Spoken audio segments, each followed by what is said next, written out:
On the 11th of July 2018, Tristan Matthews was informed of the news that he was going to be released by League One bound Burton Albion.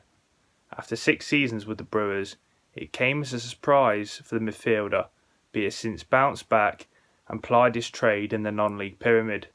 I caught up with the youngster and the current Loughborough Dynamo winger about how he found his release from the club and how he has bounced back since. So, how really was your time at the Burton Academy, and what did you kind of learn from that?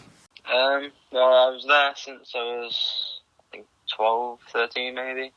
Got picked up playing park football with my mates, pretty much, and then like going up through the age groups, obviously you learn a lot, and it got to when I was 16, obviously you're having to, this is like where it gets serious and you've got to like knuckle down, and so it came to under 16s and I was the only one left out of my old squad that all joined back when we was about 12, 13. I remember playing a game against Nottingham Forest away, and that was sort of like a defining game, whether I was going to get a scholarship or not, to be honest.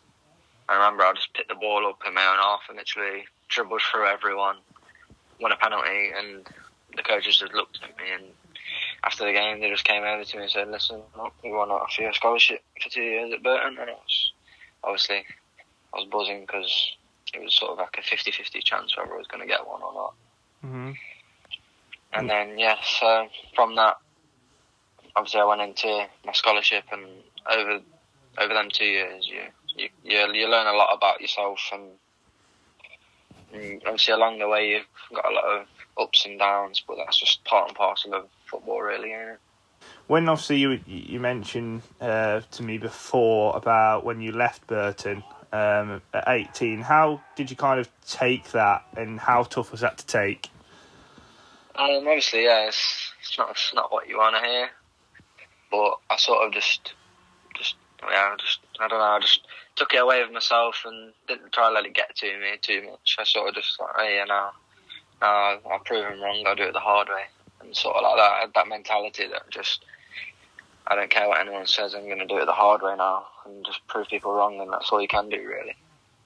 Yeah, and do you, however, though, feel like that setback at Burton has made you kind of motivated to make your way back up, like you mentioned, to Borrowash, to Heanor, to now at Loughborough?